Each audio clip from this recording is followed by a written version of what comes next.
রাত প্রায় 12টা। লঞ্চের ছাদে আসলাম। মোটামুটি যেমন বাতাস তেমন শীত। ভাবলাম একটু ছাদ থেকে ঘুরে আসি, আইসা দেখি ভালোই ঠান্ডা লাগতেছে। একবারে নীরব,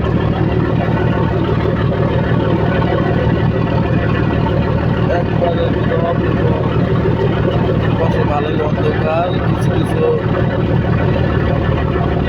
লঞ্চ কিংবা স্টিমার ট্রলারের লাইটের আলো দেখা যায়, আর কিছুই দেখা যায় না।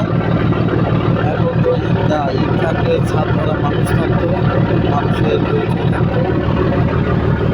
এখন মানুষ নাই।